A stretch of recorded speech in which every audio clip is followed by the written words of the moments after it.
Hello and welcome back to Paragliding Banter Part 2 with Kelly Farina. There was so much to talk about last time that we were unable to finish in one go, and I'm so excited. I learned a lot from the last chat we had, and we continue recording. It's just that it's being presented in two episodes, and this is the second one. And let's just get into it. Kelly is here. Kelly, welcome back, and thank you for staying on. Yeah, no worries. So, Kelly, last time in the last episode, we spoke about a lot of things, especially thermaling and the weather and SCUT and how it's important for pilots to really learn about flying in a smoother way, learning about the weather before they go flying, so they know what kind of day it would be. It was very interesting and fascinating. I want to move on and ask you about the changes that are happening in our industry. You see a lot of new gliders come in. The design has changed. If you see that there are a lot more options available in ENB, so a person who's progressing from a school glider or an ENA now has a choice of three gliders, which is the low, mid, and high ENB, which is an obvious progression. So there are now two progressions. It's not an ENB progression, it's an ENB low, or probably an ENB mid and high, the next progression. So there are two progressions this pilot is doing. And the same thing with C. You have the C two-liners coming in. So my question now is the design of gliders like Rook 3 has got a flatter design. It cuts through the air faster, but it's in ENB, high ENB. In terms of progression, what do you think about these changes for a pilot?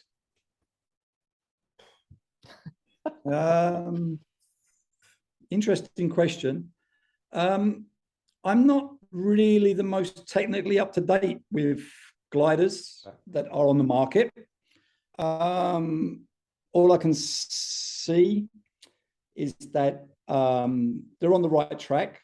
The aspect ratio on the lower gliders has not been ridiculously stretched as it was a few years ago. So it's getting more handleable, I suppose.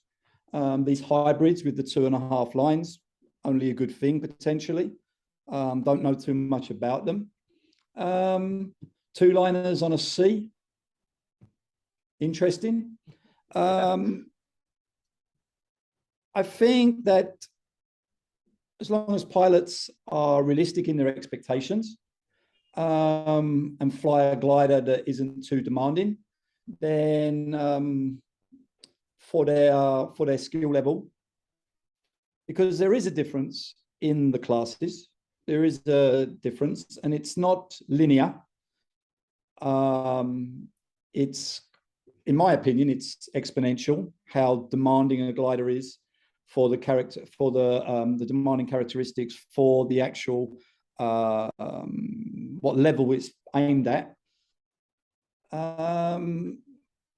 And sometimes pilots, again, I don't want to keep pointing at the pilots, we're talking about designs. Sometimes pilots feel that it's the glider that makes the difference, when in reality, if the pilot was wringing all of the performance out of the glider that they own, they would potentially fly much better than if they flew a more demanding glider with mixed results, because potentially they're getting their observation. Our secret weapon is observation. They're getting their secret weapon of observation stolen from them. Right. Because they're not free to look for the next move, to not look for the guy climbing better 200, 300 meters away from them, or a bird climbing, or a cloud forming, because the glider is shouting at them, and it's very difficult for them to notice things when the ENC that they're potentially on in strong air is distracting a lot of their bandwidth away from the chess game. So I'm the wrong person to talk about gliders, really. I would suggest the person to talk about that would be Zayed, right? Yeah. This guy has way more experience about gliders. I don't make the gliders, I just fly them. So I'll be honest with you. If I don't know something, I'll just tell you I don't know. Zayed Basil of Dust of the Universe. He Yes, reveals of the course. gliders. Yes, yeah. We spoke I to him. understand that there is a difference in characteristics. I understand that there's a difference in how demanding they are, and it's up to the pilot really to know their level. So what's coming up, or what I've heard from other pilots who want to move on to other gliders, is I will fly better if I move on to a higher glider, which is not true. Well, I think I just touched on that. Yeah, you touched on that. So that I'll just reiterating because this is a that. common misconception. Yeah. Because if you look at the sink rate of so let's just talk about firmling. Yeah. Right. There is a difference in handling. Okay, so let's just say I'm going to use the words low and high Bs. Okay. Let's just say it's just low and high Bs. So a low B is not as slippery as a higher B. Right. So a higher B tends to be more dragged into a thermal. Right. Okay, and a lower B gives the pilot, because it's designed for less experienced pilots, gives them time, and it kind of knocks them back. Right. Right. So what I've found flying, because I've flown pretty much all the different gliders over the years, what I've found is that with the lower B, the entry to a thermal can be delayed, which means your ability to turn, because you can't turn when the glider is behind you, you have to wait for it to come forward, brake it, and then in the tighter stuff, down the cone of disadvantage, the lower you get in a thermal, the more difficult it gets narrower, doesn't get wider, it's not a pyramid. So sometimes it's a little bit frustrating. I understand that when the glider gets knocked back and you have to wait for it to come forward before you can check the energy and then initiate the turn. This is obviously better on the higher level gliders. Right. Okay. That's a given. Okay. But if you aren't ready for that amount of information, okay, so say you'll come out of school and you take that particular grabby glider rather than the glider that gives you time, right? It won't help, because what I've seen is that then pilots start getting nervous when they enter thermals because the glider gets pulled forwards, right? So as it gets pulled forward, it raises their heart rate, it makes them stiff. And what I see then is that a pilot can become almost scared of the glider, that they end up flying around with too much brake on because they end up choking it. So any performance gain that they had, especially in air where there's a lot of echo, where there's a lot of stability, where the thermals tend to echo away, the turbulence echoes away from the climb, and the air is moving around. Right. And when they get close to strong thermals, they're always getting constantly dragged in, and you see them on a ridge just with their hands down here stiff, because potentially they're nervous that the glider keeps biting forwards. Then potentially that glider is not the right match for them. Right. Okay. Right. They want to reach that level. Having said that, there is better handling, more direct, more precise on the higher Bs than the lower Bs. Right. I prefer to fly a higher B or a more slippery glider because I like to be drawn into the thermal rather than be batted out and then drawn in. I understand why the designers do it. It's for safety and to build confidence, right? Right. Yeah, I think that's what you are asking, the difference. So I wanted to get back to the sink rate. Right. So there is a difference in performance, entry performance on these gliders, but the actual sink rate between these two in a thermal is not actually that much. Let's just say it's like 1 or 2 centimeters a second. Right. 3 to 5 centimeters a second. That's not a big deal, right? Yeah. That's maybe 2 or 3%. Right. So if that makes the difference, and keeps you calm, I think what makes the difference is the ability to open and close the carve in the right direction. Right. And the way you can do that is by having your eyes open and your observation on point, rather than staring 8 meters above us at the thing that's shouting at you. Yeah. Distracting True. you from your game, right? Yeah, it has to become second nature, and trust the glider and get into it. And if you can manage that, and being able to trust the glider when you go into light lee sides, being able to trust the glider when you are going towards the terrain. I've seen pilots time and time again on my courses that are potentially flying a glider that's a bit noisy for their level. And they will take climbs further away from the ridge. So let's just say there's a bowl, a big bowl where we fly. It's very committing. It's after a long crossing, and normally you get low. So you have to go, sometimes you get low in this bowl, and you have to go quite deep to get out. When I see pilots that are flying gliders that are potentially a little bit noisy for their level, as I've said, they will take the first weak climbs that they bump into. Whether they get out in those weak climbs, it's probably 50-50. But I feel that it's like a reaction, like a north magnet. It's pushing. They don't really go together. So the ridge and the pilot, they're looking for a way not to get close in. So they try and take the weaker climbs that give them more breathing room further out, which is fine. But maybe if they were on a less noisy glider that they trusted implicitly, they would just follow me into the bowl and ping out. In the part of the terrain that has all of the confluences that you are going for. I get what you're saying. It's ultimately come down to being comfortable on your glider and concentrate more on observation and being in that moment, rather than worrying about, oh, what's this glider doing? I'm getting scared. I don't want to be here. I want to get out. Which brings me to sorry, you were saying something? So that basically just sums up what you said, that when pilots say, I'm going to get the latest hot ship. But this is not a new problem. Huh? This has been a problem since I started paragliding. This is just a human problem. This isn't a generational problem.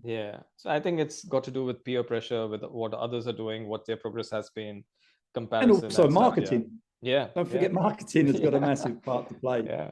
You know, and it's a consumer culture, and we all think that instead of looking in the mirror, I mean, this is the same for everything.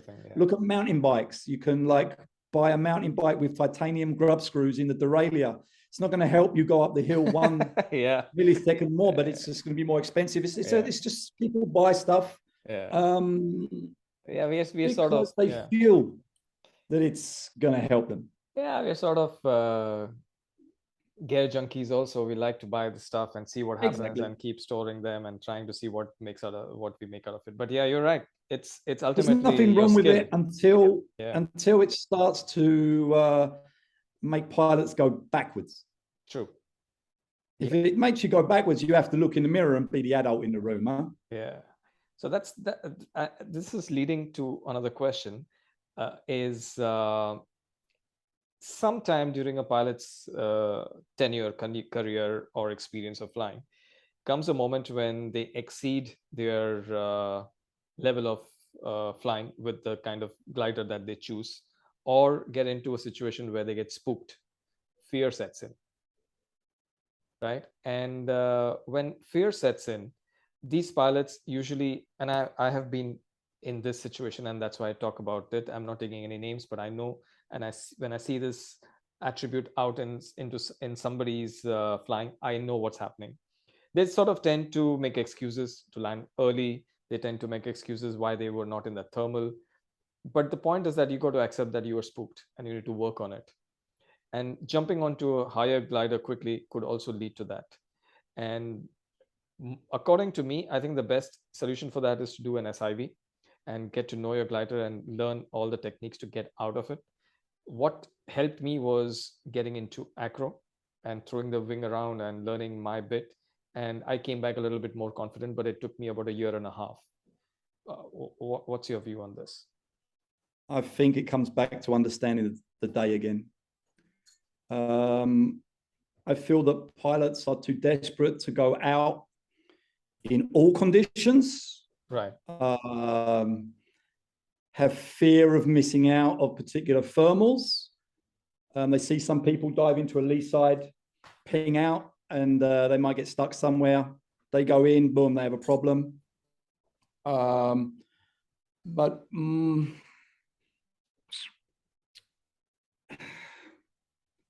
It's basically you need I to spend do more time in the understand. air. I think it's understanding the day, understanding Right. the day, understanding where you can and cannot fly. Right. This is more important than what you're flying, in my opinion. Okay. I've heard pilots that have come out with me in the past. I've said, I'm not going out. I think it's this, that, and the other. There's some stable layers. The wind is being squeezed on the hill. And some pilots' reaction to me not going out or saying I'm not going out, they said, it's all right, I've done an SIV. Okay. That for me is, kind of a bit of a blinkered view. Right. I don't want to say what I really think about that.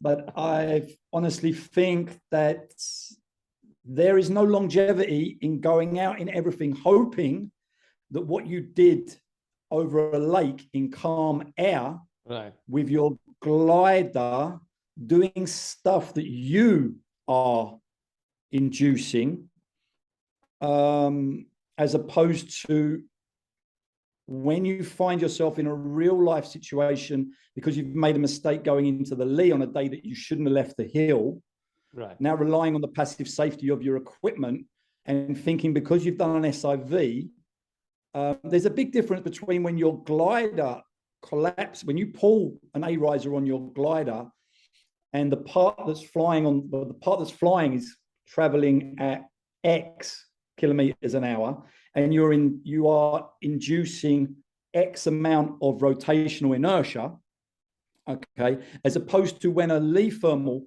snatches your nose forward, slaps part of it out of the sky. Now, this part that's moving is moving at X times 3 the speed of which it was, what would you call it, certified.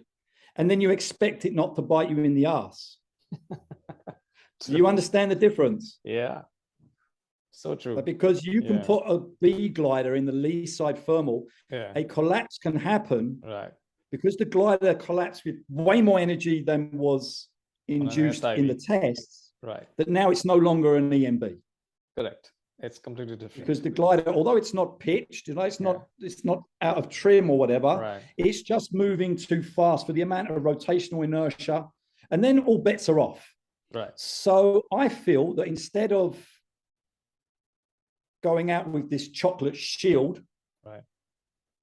and hoping that your level, I would say it's better to do one than not do one, but also to understand the implications of if you start just flying everywhere with your blinkers on because you feel that you're invincible because you've done these maneuvers over a lake in calm air, over the sea in calm air. I don't want to be down on SIV, but I just think it needs to be taken as part of your precautionary measures, but not as important as going out on the right day, understanding that going out on a July day at 1 o'clock in the afternoon with layers of stability beyond a joke in strong winds, and then flying in the lee of that condition, then you're starting to win the lottery, you know? Yeah. And it's not a good thing to win the lottery in that situation. Yeah, I understand. So you eventually will get into doing all the. And obviously, the longer you do that, the more risks you take. So you choose the day. And then you end up being that pilot that you just mentioned. That's the best case scenario. You're talking about that pilot that got spooked as opposed to getting hurt. Right. So understanding the day, understanding where you can and cannot fly. If any of you have done skiing, I lived in a ski resort for 18 years, and I know a lot of people who've done avalanche courses. Right. Now, an avalanche course doesn't enable you to just go everywhere on the mountain afterwards. It cuts everything off on the terrain, but the piece of the terrain that you're looking at is safe. Right. Okay, and let's try and get your head around that with paragliding. So you're flying the right glider on the right day for your level and in the right places in that site. Coming to this realization itself is a lot of maturity and a lot of understanding needed to be in the right place to fly the glider, which even if it means that stepping back from the glider that you're flying to be in your level of flying. And there is no harm in accepting that, okay, my skills are not up to that level and I would like to build on them slowly. So self-acceptance and self-evaluation is also sort of important, because I have personally gone through it. I came back from an SIV and I thought I was invincible. And at my home ground, at my home site, very low coming in for landing, I find the glider right in front of me. And I have no idea how that happened. And that really opened up my eyes. I said, no, this is not going to help because I don't have the altitude. And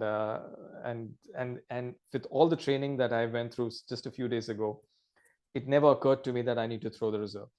That was not first thing in my mind. The first thing was I need to sort this. So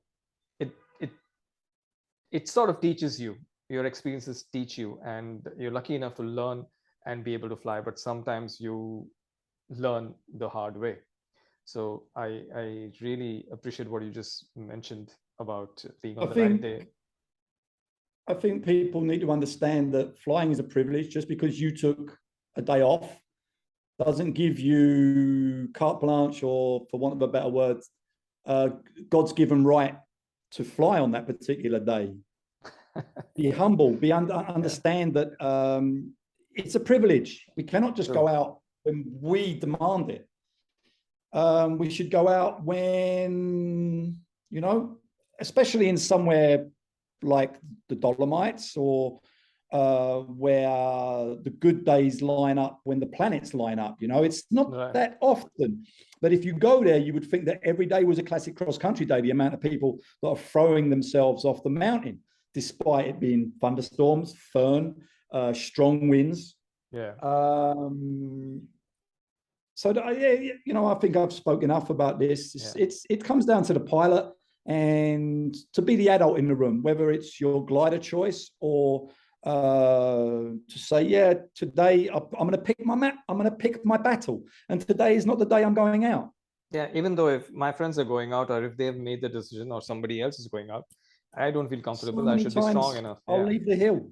Yeah. I'll leave the hill. I'll go down in the van and say, I'm not going out, guys. I mean, it's up to you. I always say, do I think that you will fall in a big black hole?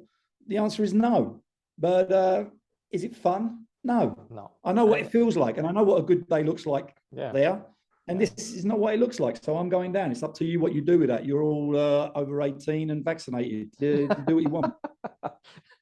And I don't mean that in the current sense. I mean that in the biblical sense.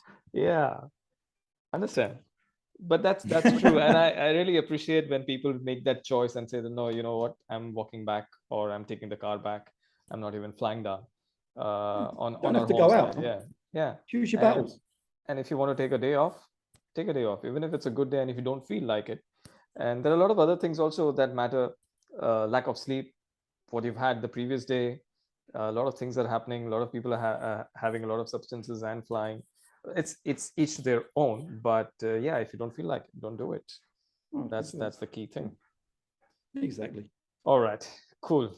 Now that we're talking about changes and how we are adapting to changes, I would like to know, Kelly, we want to get a lot more from you. Is there a Mastering Paragliding Part 2? I'm working on it at the moment. Funny you should mention it. Wow, really? It's stuff that we couldn't talk about in the first one, because obviously there wasn't enough pages. Right. I've gone into deeper detail on some of the stuff that we've already discussed in the first book, and touched on new subjects, there's a chapter of Mythbusters. I'm talking about skew-tees, talking about, like how to extend triangles in the flatlands, glide angles, speed. We'll go deeper into how to fly faster.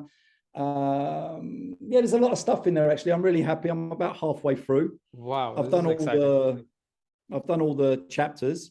It's just a case of fleshing them all out. I've done all the notes for them. I've got some prolific pilots in sport have agreed to, I don't want to mention any names now, but they've agreed to do the same as Russell did, and Stefan and Tom and Debu in the first one. They're going to write like a footnote for the topics that we've spoke about. Nice. So but don't expect it anytime soon. I would say the last one took 6 years. I started this one about 3 years ago, so I reckon there's another 2 or 3 years left in it. Well, this is exciting. I'm sure our audience right now is pretty excited to know that part 2 is coming up, Mastering Paragliding Part 2, and it'll cover more topics in a deeper fashion. So really can't wait, Kelly. It's really exciting, and it's so nice that we announced this on Paragliding Banter. Amazing. I really like this, and I can't wait. So Kelly, this podcast is just for the community. It's not commercial. I don't make anything out of it. It's just for us to share the knowledge with the team of pilots that we fly with and everybody else. And a lot of people actually hear us in all across the world, mostly the UK, Europe, US, and there are lots of other places that I see the analytics. So yeah, this is going to go pretty far, I guess. Yeah, it's international for sure. Yeah. So I want to ask you one last question, and this is I don't know how to approach this so that it seems more meaningful for you, but this is something that I struggle with. I struggle with valleys and understanding valley systems, because where we fly predominantly in India, we really don't have that many valleys unless you go into the back part of Bir. When we hear all the let's say a podcast or anything that we read, or we see the videos about valley winds and fohn winds, and how you look at what you're flying into in that valley and expect those winds to come, it's all new to me. I've really not experienced it. What do you think is the difference, or what should a pilot that usually who flies in areas that we do where there are no valleys should know about this when we go flying, let's say to Spain or in France or the Alps? Well, depending on the time of year, the valley winds should definitely be respected. Like I spoke about in the book, so you need to understand where there are constrictions. The most important thing is the time of year. So between May and early September is when the valley winds are going to be active. Okay.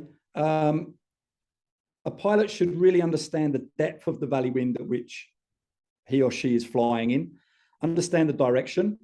I spoke about that in the book. That's also pretty much 99% of the time, maybe 99.9% of the time, is in the opposite direction to the river flow. Okay. They flow into the Alps while the rivers flow out of the Alps. And understand at what time of day for that time of year do they become critical, i.e. above 15 to 20 kilometers an hour, because you do not want to be putting yourself into rotor lee sides after long valley crossings, or pushing along a ridge into the valley flow, which is probably not the best thing to do if you're following the flow of the day going into a valley flow in a part of your flight when the valley wind is strong. That's not how I would do it. But if you cross a valley and you end up low on the other side, obviously, because it's a long crossing, you need to avoid the lee sides of a wind that is 15 to 20 kilometers an hour. 15 is okay. 20 starts to become sporty, but anything over 20, that's where people generally get thrown around and land soon after. Okay. So that's probably the most important thing, is avoid lee sides in valuing systems. Got it. Understand where the wind is being pushed up. I mean, in the book, I talk about the 4 faces, right? And bridge principle. Yeah. So for me, it's quite simple how I explain bridge, how I explain the 4 faces. I always started like this, that every tree in every valley system finds itself on one of the 4 faces. Okay. So the 4 faces would be an interwind face, which I call a bridge. That's why it's called bridge theory. So it's interwind. The other one is flush, which doesn't mean you're going to get flushed. It just means that it's flush with the wind. Okay. And these ones are not trying to hurt you and not trying to help you. And then you have rotor lee sides, which is what I just spoke about. And then you have protected lee sides. So these are the 4 faces. And whenever you are crossing the valley wind into an area where you're going to come into a valley wind, you need to search out bridges that are interwind faces. And then use them to navigate yourself and because the valley floor is where the thermals are coming from. They're getting dragged towards they're getting pushed towards the hill. Hopefully the hill has some sun on it as well. And there you're going to find, if you wait there long enough, you're going to find a thermal with your name on it that's laminar, that didn't get formed in an area of rotor, because air has mass, air has weight. If you churn up an air mass, when it leaves that particular area, it doesn't become a laminar airflow. It takes a long time for it to calm down. You know, air has inertia. 1 cubic meter of air is 1.2 kilos. So thermals can weigh up to 250,000 tons of air. You know, so once they start moving, once they start moving, they are, and you give them a rotation and a twist, then it doesn't just because it's left the hill doesn't mean it's going to calm down. Okay, so it's all good to hear this from you, but I would really want to fly with you. And if I want to do that, or if any of our listeners want to sign up with a course with you and learn all these things, where can we do this? Do you hold courses now? Yeah, we hold courses. We've been doing it again after COVID. That was the first question you asked me, what we've been doing. So the last 4 months in Italy, we're based in Bassano del Grappa. So we've been doing courses down there. We do 2 courses there. We do a intro to XC, and we do a pure XC, which is obviously more advanced. We also do an Alpine course in Greifenberg. And this is for pilots who are ready to fly in the Alps, who can basically stay with us on the pure XC courses in Bassano. And you'll find out all the details on MASTERINGPARAGLIDING.com. And there the free courses are laid out there. Awesome. So we can sign up over there and get all the information on MASTERINGPARAGLIDING.com. Yep, MASTERINGPARAGLIDING.com. Like the book. It's basically a lot of the stuff from the book, and a lot of the stuff that we talk about on the new book, which I've called The Lost Files, by the way.